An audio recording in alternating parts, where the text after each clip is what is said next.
أعوذ بالله من الشيطان الرجيم بسم الله الرحمن الرحيم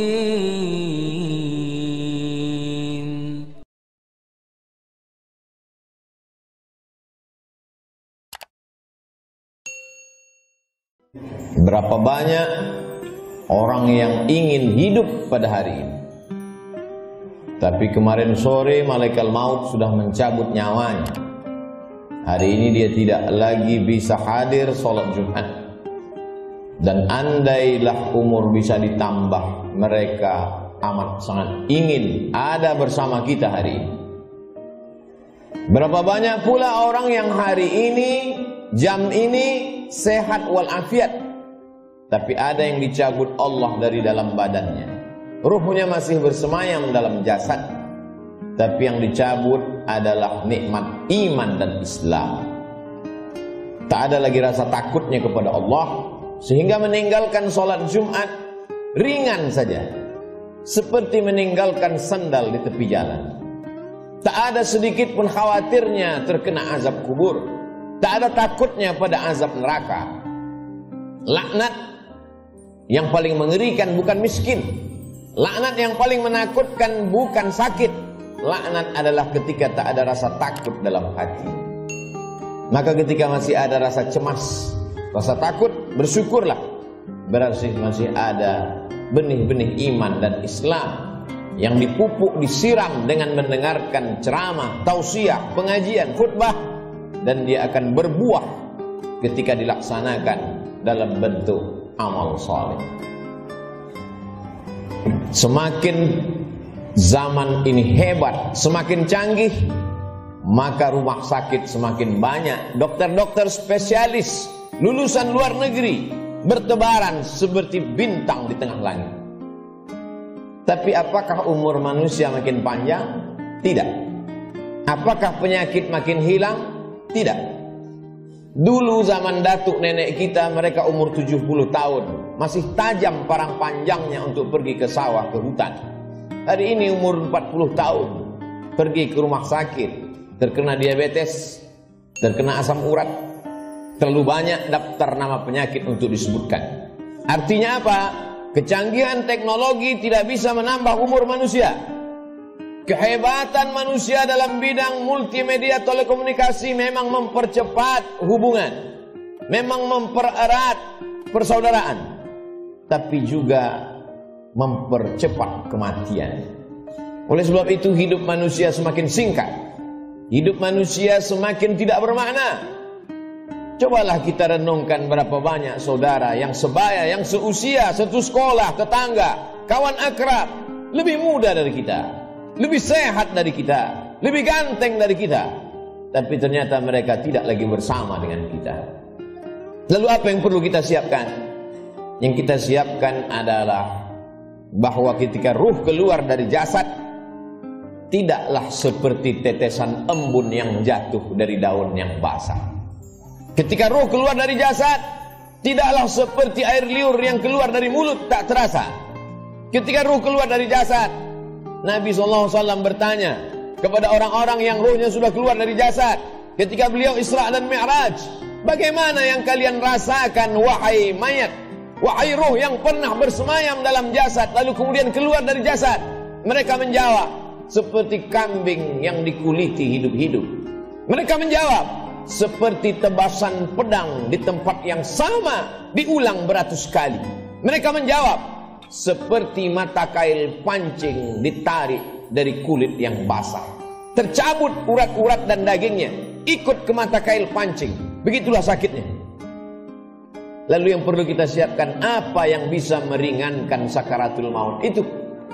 Di antara yang bisa meringankan sakaratul maut adalah shadaqatus sirri tadfa'u mitatasu, sedekah menghilangkan mati su'ul khatimah. Selama ini kita diajarkan berdoa, Allahumma hawwin alaina fi sakaratil maut, ringankan kami waktu sakaratul maut ya Allah. Baik, doa bagus. Habis selesai salat meminta kepada Allah, Allahumma hawwin alaina fi sakaratil maut. Indah, cantik. Tapi ada yang lebih bagus lagi untuk supaya kita ringan waktu sakaratul maut, yaitu dengan cara bersedekah. Yang mewakafkan tanah masjid ini, yang mewakafkan semen, yang mewakafkan batu, kosen, jendela, tak tahu kita siapa namanya, tapi dengan sedekahnya itu dia sudah memperingan sakaratul maut. Sampai hari ini orang yang mati itu tidak pernah hidup lagi untuk bercerita kepada kita. Mimpi pun tak dapat kita pesan. Bolak-balik kita minta untuk bermimpi dengan datu, ayah, emak, tak dapat berjumpa dengan mereka. Andai pun berjumpa dalam mimpi, tak pula dapat kita membuat pertanyaan-pertanyaan yang sudah kita sediakan sebelum tidur. Satu-satunya cara hanya dengan menyebut, membaca, mengingat hadis-hadis Nabi Muhammad sallallahu alaihi wasallam. Dan itu adalah iman. Hari ini orang sedang krisis dengan iman. Dia tidak lagi percaya. Mana itu alam akhirat? Mana itu alam barzah? Mana itu roh? Aku tidak percaya kepada yang tak nampak. Aku tidak percaya kepada yang tidak terlihat. Yang aku percaya hanya yang bisa aku pegang dengan tangan, yang bisa aku rasa dengan lidah, yang aku tatap dengan mata, yang aku dengar dengan telinga. Begitu sombongnya manusia berkata, mana itu? Mana dia? Mana yang tidak nampak itu? Tapi ketika kematian datang, adakah yang bisa melihat kematian? Percaya, mati. Tak percaya pun mati. Percaya dan tak percaya, semuanya akan mati menghadap Allah Subhanahu wa ta'ala. Silakan tidak percaya. Mau menjadi kafir, silakan. Mau menjadi orang munafik, silakan. Mau menjadi Abu Jahal, Abu Lahab, silakan. Mau menjadi Qarun, Fir'aun, silakan. Fir'aun mati, Abu Jahal mati, Qarun pun mati. Semua yang tidak percaya mati, dan semua yang percaya menghadap Allah Subhanahu wa ta'ala. Kelak kita semua akan merasakan sakratul maut itu. Bila ada orang yang sudah meninggal dunia, jangan terlalu habis air mata diteteskan untuk mereka. Mengapa demikian? Karena mereka yang sudah mati itu merasakan tiga. Mereka sudah melihat malaikat maut, mereka sudah merasakan sakratul maut, dan mereka sudah mendapatkan husnul khatimah. Bagi yang beramal soleh. Adapun yang larut dalam kesedihan, menangis sampai tak bertepi, sesungguhnya engkau termasuk orang-orang yang mubazir. Innal mubazirina kanu ikhwanas syayatin. Orang mubazir saudara setan. Menangislah karena usia yang lalu tak dapat diulang kembali. Menangislah karena masa-masa muda yang diisi dengan dosa tak dapat diminta ampunannya kepada Allah. Ainani, ada dua mata, la yamassuhuman nar, yang tidak akan terkena azab api neraka. Ainun bakat min khasyatillah, mata yang menangis karena takut kepada Allah. Bulu mata, alis mata yang pernah terkena tetesan air mata, maka itu akan selamat dari azab neraka jahanam. Ainun tahrusu fi sabilillah, mata yang berjaga di tengah malam, menjaga Masjidil Aqsa, takut dirampas oleh tentara Israel. Pejuang-pejuang fi sabilillah, itulah mata yang selamat dari azab Allah Subhanahu wa ta'ala. Setelah mati menghadap Allah, bebas dari sakratul maut, mereka adalah orang-orang yang mati syahid. Orang mati syahid itu tidak merasakan empat, tidak merasakan sakratul maut. Sakratul maut mereka seperti cubitan pada kulit yang lembut. Mereka tidak merasakan azab kubur, mereka tidak merasakan hisab. Mereka langsung masuk ke dalam surga Allah Subhanahu wa ta'ala. Wala taqulu liman yuqtalu fi sabilillahi amwat. Jangan kau katakan mereka yang mati syahid itu mati. Bal ahya, mereka hidup. Walakin la tash'urun. Kamu yang tak dapat merasakannya. Setiap muslim mesti berniat mati syahid. Andai dia tidak mati syahid, maka niatnya menyampaikannya. Innamal a'malu binniyat. Seorang akan mendapatkan sesuai dengan niatnya. Iskariman au mut syahidan. Kalau hidup, hidup mulia. Kalau mati, matilah sebagai seorang syuhada. Kenapa kita masih hidup hari ini? Kenapa Allah masih semaikan nyawa dalam badan kita? Mengapa kita masih diizinkan melangkahkan kaki, mengayunkan tangan? Kenapa orang yang lebih sehat dari kita lebih dulu mati daripada kita? Kenapa orang yang lebih muda daripada kita lebih dulu meninggal daripada kita? Sesungguhnya Allah buat kita hidup karena dosa kita masih banyak. Allah sayang dengan kita, Dia tunggu kita bertobat. Sesungguhnya Allah buat kita hidup karena Allah tahu kita belum punya bekal yang banyak. Senantiasa husnuzon kepada Allah. Orang-orang beriman, dia tahu bahwa umurnya itu masih dititipkan Allah. Allahumma ja'alil hayata ziyadatan lana fi kulli khair. Kalau kau takdirkan aku masih hidup besok pagi, jadikan hidup besok pagi sebagai amal saleh. Wa ja'alil mauta rahatan lana min kulli syarr. Kalau kau takdirkan aku mati malam ini ya Allah, tidak terbangun lagi besok pagi, kematian itu pun kematian yang indah, karena husnul khatimah, karena selamat dari sakaratul maut. Dan yang paling penting, berhenti dari segala perbuatan dosa. Orang beriman tidak pernah bersedih. Umurnya panjang, amalnya bertambah. Umurnya pendek, dosanya berkurang. Orang beriman tidak pernah berduka cita. Kenapa? Karena dia ridha menerima ketetapan Allah subhanahu wa ta'ala. Lewat dari sakaratul maut, selesaikah kehidupan? Belum. Keliru orang yang berkata, mari kita hantar jenazah ini ke tempat peristirahatan yang terakhir. Istirahat kata siapa? Liang kubur sudah siap menjepit bagi mereka yang curang. Curang timbangan, curang sempadan tanah, curang sempadan batas kebun. Mereka akan dihimpit 7 lapis tanah. Berapa banyak tukang gali kubur yang sudah mengukur panjang kubur 170 cm, tapi begitu diukur dengan galah, dengan buluh, dengan bambu, jenazah dimasukkan ke dalam. Kenapa berkurang? Kalaulah dikatakan tukang penggali kubur salah ukur, tidak mungkin. Karena dia mengukur dengan bambu, dengan buluh. Tidak mungkin dia salah ukur. Jadi apa sebenarnya yang terjadi? Maka liang lahat sudah siap-siap menjepit, meremukkan tulang belulang, meluluhlantakkan jenazah yang mati menghadap Allah subhanahu wa ta'ala. Ujian kedua yang akan dihadapi adalah azab kubur. Maka setelah fil alamina innaka hamidum majid, orang solat beriman, muslim yang takut pada Allah, menambahkan doanya, Allahumma fir lima qaddamtu wa ma akhartu wa ma asrartu wa ma a'lantu wa ma asraftu wa ma anta a'lamu bihi minni, antal muqaddimu wa antal muakhiru, la ilaha illa anta subhanaka inni kuntu minadh dhalimin. Sebelum salam dia tambahkan 4, Allahumma inni a'udzubika min azabi jahannam wa min azabil qabri wa min fitnatil mahya wal mamat wa min syarri fitnatil masihid dajjal. Dia minta selamat dari azab kubur. Setiap kita yang melewati kubur dalam perjalanan panjang kami dari Pekanbaru ke pedalaman suku Talang Mama, lalu kemudian singgah sebentar di masjid rumah Allah pada hari Sayyidul Ayyam, akan kembali lagi melewati kubur. Apa yang kami katakan? Assalamualaikum ya ahlad diyar minal mu'minin wa inna insyaallah bikum lahiqun yarhamullahu al-mustaqdimina wal mustakhirin nas'alullah lana wa lakumul afiyah. Apa yang kita mintakan orang yang dikubur itu? Bukankah mereka sudah mati? Orang yang hidup kita ucapkan Assalamualaikum, selamat anakmu, selamat keluargamu, selamat rumahmu, selamat hartamu, selamat sawitmu, selamat karetmu, selamat kebunmu, selamat dagangmu, selamat rukomu, selamat rumah makanmu. Tapi untuk orang yang sudah mati, apa yang kita ucapkan? Kenapa ada selamat untuk orang mati?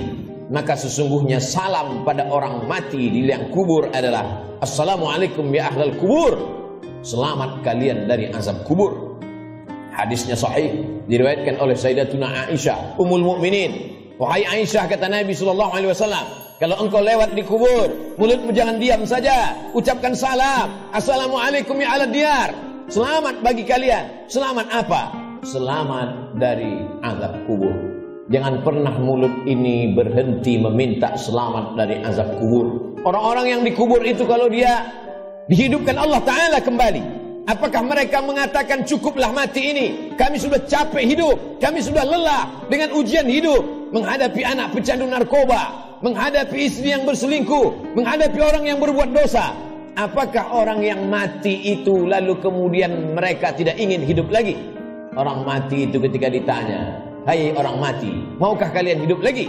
Mereka akan menjawab, laula akhartani ila ajalin qarib, seandainya kau tambah umur kami ya Allah, kami ingin hidup, fa'as-saddaqa. Kalau kau tambah umur kami ingin hidup walaupun sekejap sejenak saja. Fa'as-saddaqa, kami ingin bersedekah, wa akum minas salihin, dan kami ingin menjadi orang-orang yang soleh. Di antara yang menyelamatkan kita dari azab kubur adalah sedekah. Mengapa orang yang dikubur itu tidak minta haji mabrur? Karena pahala haji mabrur dia lihat nanti di surga. Wal hajjul mabrur laisa lahu jazaa' illal jannah. Haji mabrur balasannya surga. Kenapa orang yang dikubur itu tidak minta jihad fisabilillah? Karena memang tak semua orang punya kesempatan, tapi ada orang-orang yang bersedekah. Orang-orang yang mampu mewakafkan tanahnya, berikan tanah. Masjid sudah berdiri, buatkan kelas untuk sekolah tahfiz Quran. Bagi yang tidak sanggup berwakaf tanah, berikan sedekah 2-3 sak semen, batu kerikil, pasir, batu bata, besi. Itu semua akan menolong. Sampai hari kiamat, selama masjid ini masih ada orang sholat berjamaah, masih ada orang lagi membaca zikir, tasbih, tahmid, takbir, tahlil, mengalir lapang alam kubur, terang benderang alam barzah. Orang yang meninggal itu hidungnya ditempelkan ke dinding liang lahat. Bagi orang yang meninggal dunia tidak dimasukkan ke dalam keranda, maka jenazahnya ditempelkan, hidungnya menempel ke liang lahat. Cobalah kita berbaring, tempelkan hidung ke dinding. Berapakah jarak antara mata kita ke dinding? Begitulah jarak kita dekatnya dengan dinding. Pandang ke depan, pandang ke belakang, pandang ke atas, pandang ke bawah, tak ada yang bisa dipandang. Gelap gulita, tempat yang paling gelap, tempat yang paling sepi, tempat yang paling sunyi. Apa yang sudah kita persiapkan? Berapa banyak orang mempersiapkan hidup untuk kehidupan setelah pensiun? Berapa banyak orang mempersiapkan hidup setelah hidupnya tenang, dia akan siapkan untuk anaknya. Setelah anaknya tenang, dia siapkan untuk cucunya. Setelah cucunya tenang, dia siapkan lagi untuk generasi sampai hari kiamat. Tapi dia tak pernah berpikir berapa lama dia akan berada di alam barzah, berapa lama dia akan berada di alam kubur. Orang yang meninggal tahun 1000, hari ini sudah 2021, berarti 1021 tahun dia sudah berada di alam kubur. Orang pensiun umur 58, 56, maka dia hanya mempersiapkan 63 tahun, 5 tahun, 4 tahun, 7 tahun. Kalaupun berlebih 10 tahun, apa yang sudah dia persiapkan untuk berada di alam kubur? Rumah yang besar akan tinggal, kebun yang luas akan tinggal, kendaraan yang mahal akan tinggal, diambil oleh ahli waris, mereka bagi-bagikan. Kalau mereka soleh, mereka akan mengundang anak yatim, fakir miskin bersedekah. Mereka bayarkan sekolah anak yatim, anak duafa tidak mampu. Tapi kalau tidak, maka apa yang sudah kita sedekahkan, itu saja yang akan kita bawa menghadap Allah Subhanahu wa ta'ala. Sampai akhirnya datanglah hari kiamat, diledakkan lautan naik ke darat. Idza sama'un fatarat, langit terbelah. Wa idzal kawakibun tasarat, planet-planet bertabrakan. Wa idzal biharu fujirat, lautan meledak naik ke darat. Wa idzal quburu bu'thirat, semua yang dikubur dibangkitkan. Alimat nafsum ma qaddamat wa akhar. Ketika itulah baru orang semua sadar bahwa hidup hanya mimpi. Mimpi jadi orang kaya, mimpi jadi penguasa, mimpi jadi orang yang dihormati dan dimuliakan, mimpi menjadi ustadz dan ulama. Yang kekal abadi hanyalah amal-amal soleh semata. Saat itulah dia akan menghadap Allah Subhanahu wa ta'ala. Isma syi'ta, hidup sesuka hatimu, fa innaka mayyit, karena sesungguhnya kau akan menjadi mayat. Sampai masanya ditiupkan sangkakala, manusia berada di alam barzah. Setelah itu dia berdiri di padang mahsyar. Saat itu tidak ada siapapun yang bisa menolong. Yauma yafirrul mar'u min akhihi, saudara kandung pun akan lari dari saudaranya. Wa ummihi wa abihi, ibu akan lari dari anaknya, anak lari dari ibu kandungnya. Wa sahibatihi wa bani, suami akan lari dari istri, istri melarikan diri dari suami. Anak-anak tak bisa menolong ayah, ibu tak bisa menolong anak. Likulli imri'in minhum yawma idzin sya'nun yughni. Setiap orang hanya akan mementingkan dirinya sendiri. Apa yang kita tanam hari ini, itulah yang akan kita tuai. Tangan mencincang, bahu memikul. Sedangkan padi yang kita tanam belum tentu akan kita panen padi. Tumbuh juga rumput-rumput liar. Konon lagilah rumput betul-betul yang kita tanam. Jangan pernah bermimpi akan menuai padi. Inna awwala ma yuhasabu bihil 'abdu yaumal qiyamati as-shalah. Yang pertama kali dihitung, dihisab dari amal adalah salat. Sebanyak apapun zikir kita, sebanyak apapun sedekah kita, kalau tidak ada tempat bergantungnya salat, maka tidak bernilai di hadapan Allah. Idza salahat salahal amalu kulluh. Kalau salatmu baik, maka baiklah amalmu. Wa idza fasadat fasadal amalu kulluh. Kalau salatmu rusak, maka rusaklah seluruh amal. As-salatu ibaduddin. Salat adalah tiang agama. Hari ini masih ada anak-anak muda yang salat ke masjid, nikmat besar bagi orang tuanya. Tapi ada orang tua yang tak salat, musibah besar bagi umat. Salat menjadi salah satu pesan Nabi sebelum dia meninggal. As-salah, as-salah. Salat, pesan Abu Bakar ketika pertama kali menjadi khalifah. Qumu ila salatikum yarhamkumullah. Yang salat mati, yang tak salat pun mati.